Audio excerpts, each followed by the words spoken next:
Spin Essentials, the core topics in pediatric neuroimaging essential for daily practice, packaged as our holiday gift to you.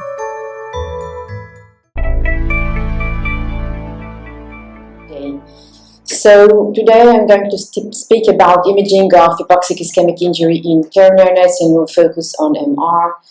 So we are briefly going to have a very brief introduction regarding hypoxic-ischemic injury and then dive into the imaging in terms of why, when, how, discuss the major imaging patterns, and then very briefly MRI following therapeutic hypothermia and the role of MRI in prognostication. So neonatal encephalopathy is a heterogeneous syndrome characterized by signs of central nervous system dysfunction in newborn infants, and once this was automatically ascribed to hypoxic-ischemic injury. But nowadays we understand that hypoxic-ischemic injury is only one of the many possible contributors to neonatal encephalopathy. Just to name a few, it might be infectious, metabolic, congenital, vascular, and so forth, but indeed hypoxic-ischemic injury is the most common cause of neonatal encephalopathy, and it results from hypoxic or ischemic event, often in the setting of perinatal asphyxia, which leads to hypoxemia and hypercapnia. HII is clinically suspected in the setting of a sentinel hypoxic or ischemic event occurring immediately before or during labor and delivery, profound metabolic or mixed acidemia with low cord pH, low Upgar scores at birth, abnormal early neurological findings, of course, and abnormal EEG findings. And regarding the pathophysiology, there are three stages of injury in perinatal asphyxia. The first one is primary neuronal injury occurring immediately after the insult with absence or reduction in oxygen supply, with resultant of cytotoxic edema and cell death by means of apoptosis or necrosis. Later on, there is this latent period, which is variable in time, in which reperfusion occurs, and following 24 to 48 hours, there is this secondary neuronal injury or secondary energy failure, an important concept to understand.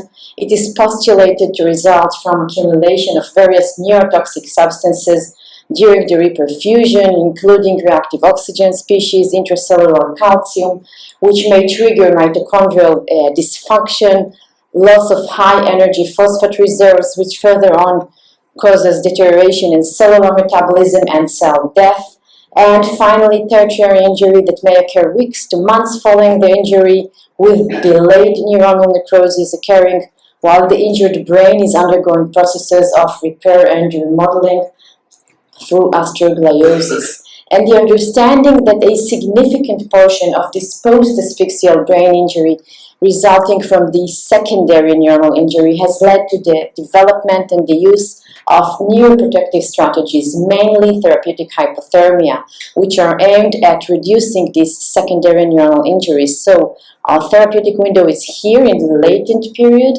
and indeed if therapeutic hypothermia is initiated within 6 hours following the injury and continued for 72 hours, it may attenuate the neuronal apoptotic pathways.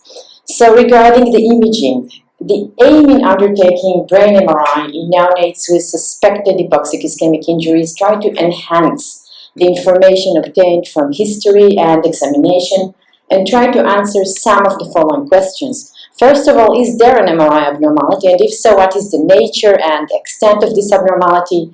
Try to determine the etiology. Is it indeed consistent with hypoxic-ischemic injury? Maybe other etiologies.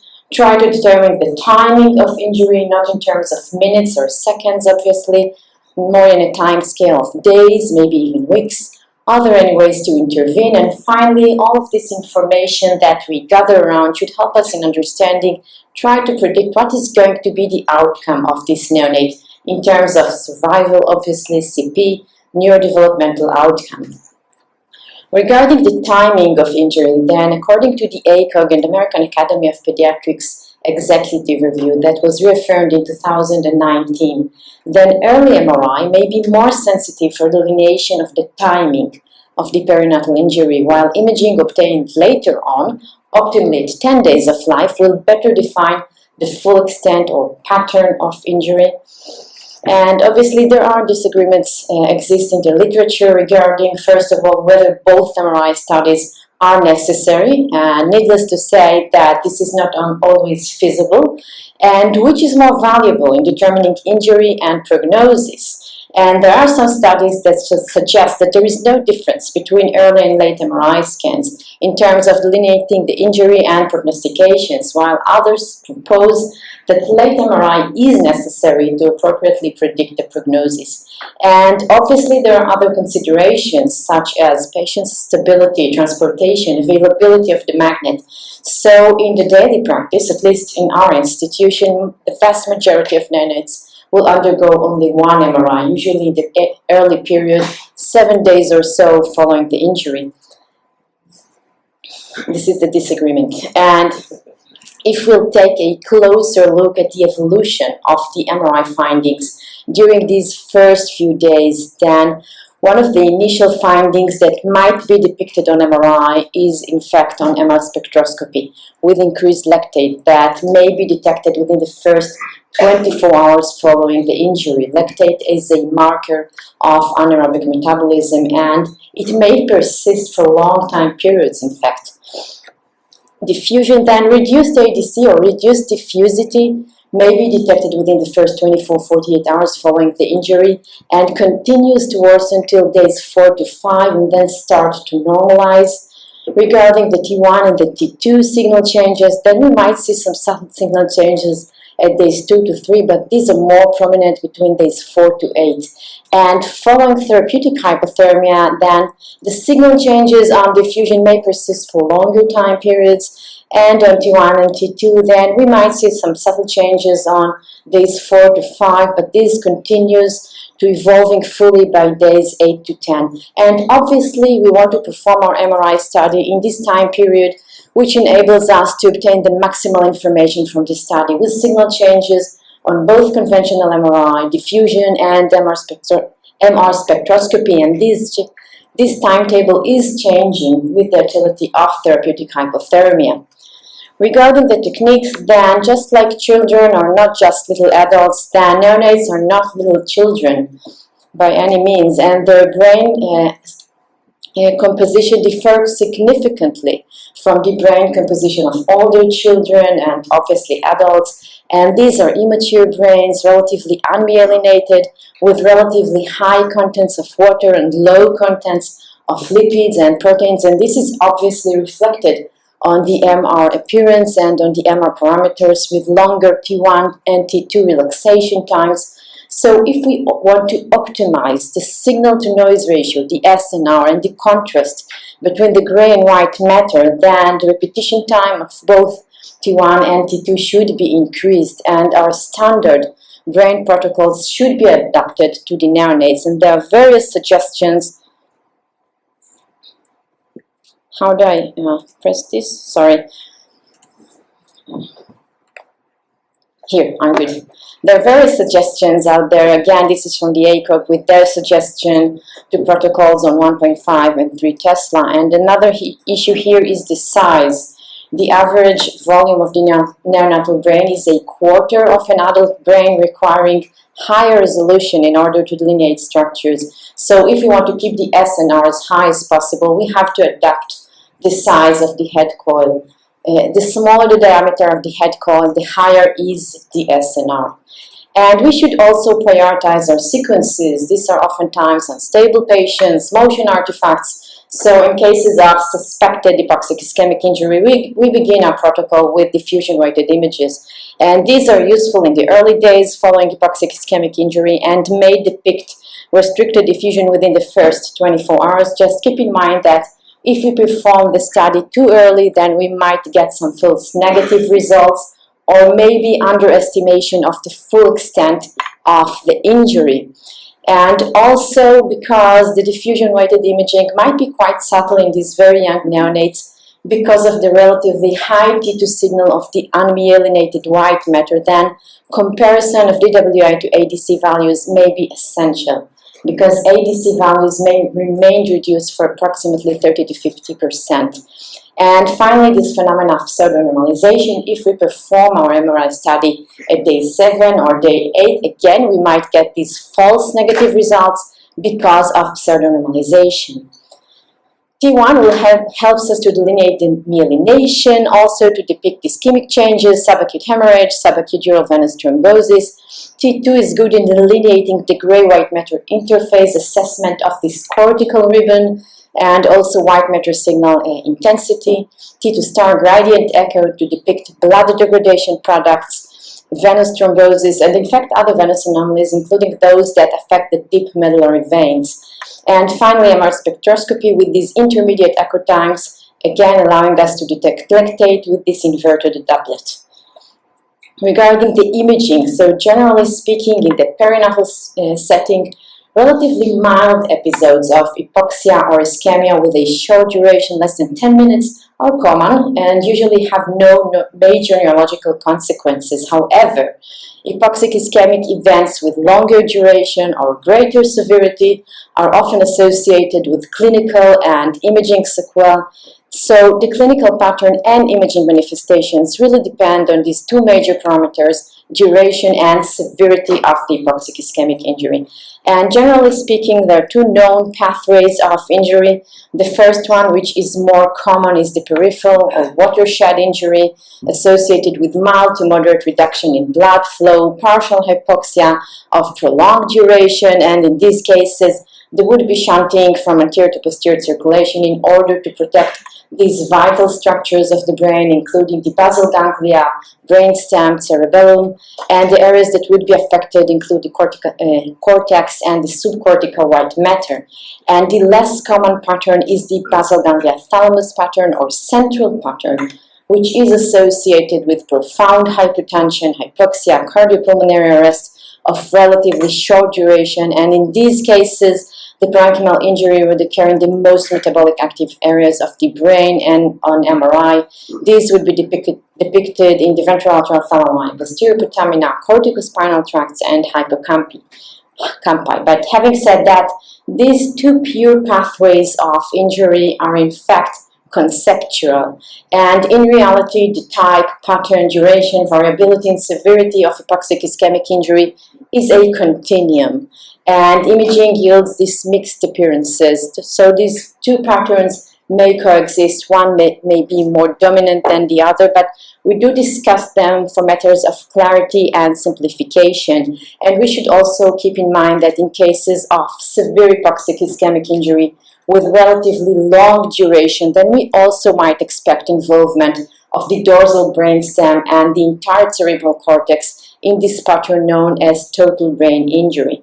So before looking at some images, just remind ourselves the normal anatomy of the neonatal brain, and we'll focus on the basal ganglia and thalami. So this is the normal appearance on T1, and we expect to see this linear hyperintensity in the posterior aspect of the posterior limb of the internal capsule or plique, reflecting these early myelination processes. Some subtle hyperintensities also in the globus pallidi and in the ventrolateral thalami. Just compare this signal intensity to those of the adjacent plique, which should be higher. And on T2 again, this linear T2 hyperintensity in the posterior plique, some subtle linear hyperintensity in the farolateral putamen and in the ventrolateral thalami. And regarding the imaging appearance in the central patterns, this is from a review article from AJR in 2009, describing this 1, 2, 3, 4 sign. Very simplistic, but really helps to understand 4 major signs, including increased T1 signal in the basal ganglia, particularly in the posterior putamina, increased T1 signal in the thalami, mainly the ventrolateral thalami, absence of this plique sign that we've seen a minute before, and diffusion restriction. So this is a case of a term neonate with severe birth asphyxia. MRI was performed at 8 days of life, T1, T2. We already can appreciate these diffuse changes in the basal ganglia thalami, white matter, and first let's just focus on the T1 in the basal ganglia and thalami, compare it to the normal, and we can appreciate that there is a loss of the normal plique signal, as we discussed, with high signal intensity in the ventrolateral thalami, some signal intensity also in the posterior putamina, And on T2, we maybe appreciate some swelling of the basal ganglia and thalami, increased T2 signal, again, loss of the normal plique. And on diffusion, there is diffusion restriction in the basal ganglia, thalami, some signal changes also in the optic radiations, corpus callosum. So these images are indeed consistent with hypoxic-ischemic injury in the basal ganglia thalami pattern. But what about this neonate? He was born with low Apgar scores, areflexia, seizures. MRI was performed at 4 days of life. T1, T2 diffusion, and on T1 you can appreciate these significant signal changes, right? With high signal intensity in the basal ganglia, maybe more prominent in the posterior potamina, signal changes in the ventrolateral thalami, lots of the normal plique, and this is also reflected on the T2. But what's going on here with the diffusion? There is no diffusion restriction, so isn't it hypoxic-ischemic injury? But when going back and speaking to the parents, then the mother describes that she abruptly stopped feeling any fetal movements about 48 hours prior to delivery. So if day 1 is the day of the presumed injury, then day 3 would be the day of the delivery, and day 7 would be the day that we perform the MRI. So this is approximately the day that the DWI might have pseudo-normalized. So just keep in mind that hypoxic-ischemic injury doesn't occur necessarily at birth. It might also occur in utero, and the relevant history, unfortunately, is not always available. So a couple of quick tips about the central pattern. We talked about the 1, 2, 3, 4 sign. Look at the basal ganglia, look at the thalami, but don't forget to look at other areas that are prone to injury, including the central sulcus, dorsal brainstem, superior cerebellum, subthalamic nuclei, and hippocampi. A couple of words about the partial prolonged hypoxic-ischemic injury. So in these cases, there would be sparing of these high metabolic areas at the expense of the watershed area located between the major arterial territories. And we know the external watershed area depicted here in the bright blue, and the internal watershed here in red with involvement of the subcortical parasagittal white matter. And in this acute subacute phase, there would be some signal changes and diffusion restriction in the cortical subcortical parenchyma of the watershed area. And in the chronic stage, we'll see atrophy and this unique pattern of oliguria that I'll discuss in a minute. So this is a case of a 7-day-old term neonate with history of birth asphyxia. MRI was performed again at 7 days following delivery, T1, T2 diffusion. And first, let's just focus again on the basal ganglia and thalami, compare it to the normal appearance. So in this case, the plique is identified, normal signal intensity in the basal ganglia, normal signal intensity in the thalami, so no involvement in this case of these deep gray matter structures. But on diffusion, we can see this diffusion restriction in the cortical, subcortical, external, and anterior and posterior external watershed area. This is from a very interesting review article from Insights into Imaging from 2020, looking at brains of children with remote history of watershed injury. And they show that not always the entire watershed area is involved, and there are various potential patterns. For example, in this case, there is an isolated involvement of the perisylvian region only, with this focal atrophy and focal changes in the underlying white matter. In this example, involvement of the perisylvian and posterior watershed area. You can see also these secondary signs of volume loss with ex-vasodilatation of the ventricles, focal thinning of the corpus callosum, another pattern here, anterior intervascular watershed involvement. And a couple of words about oliguria. This is a very interesting pattern involving the gyri in the chronic phase, with thinning at the bases of the gyri, with resultant focal enlargement of the sulci at their depth. And it is considered quite a specific sign of ischemia, and it doesn't occur to brain injuries that occur following 3 months. So remember this teardrop configuration of the widened sulcus at its origin compared to the normal appearance of the sulcus on the right. So a couple of quick tips regarding the central pattern. Then watershed injury may be asymmetric, and the full extent of the watershed is not always involved. Remember these late changes, including the oliguria. Very quickly, therapeutic hypothermia, it is associated with less gray and white matter abnormalities. According to the Toby trial, total body cooling was associated with less injury in the basal ganglia, thalami, and plique. And the predictive accuracy of MRI in the first week of life is unchanged by therapeutic hypothermia. And as we've discussed before, the evolution of MRI findings may be altered following therapeutic hypothermia, in particular in the diffusion with delay of 2 to 4 days in the pseudo-normalization. Finally, prognostication. Then obviously the nature and severity of brain injury in the first day of life on MRI is an important marker for neurodevelopmental outcome. And obviously the basal ganglia thalami pattern is associated with worse prognosis, more intensive care for resuscitation, more severe encephalopathy, worse neurodevelopmental outcomes. And two parameters or markers. First one is the loss of the click. This is not only a marker, this is not only a diagnostic marker, but also a very important prognostic indicator for poor neurodevelopmental outcome and prevalent degeneration involving the corticospinal tracts and corpus callosum, usually depicted on DWI, then these are also associated with worse outcome. Finally, watershed injury, milder neurodevelopmental consequences, but remember, cognitive impairment may be apparent in later childhood. Various studies regarding this one from 2017 showing worse outcome in the cognitive domain at 18 to 24 months. This very interesting cohort of adolescents showing low overall cognitive ability at the age of 10 to 16. So, to conclude, we discussed hypoxic-ischemic injury as a major cause of neonatal encephalopathy. We discussed the techniques, adaptation of the protocols and timing. We discussed the major imaging patterns, couple of words about therapeutic hypothermia and prognostication.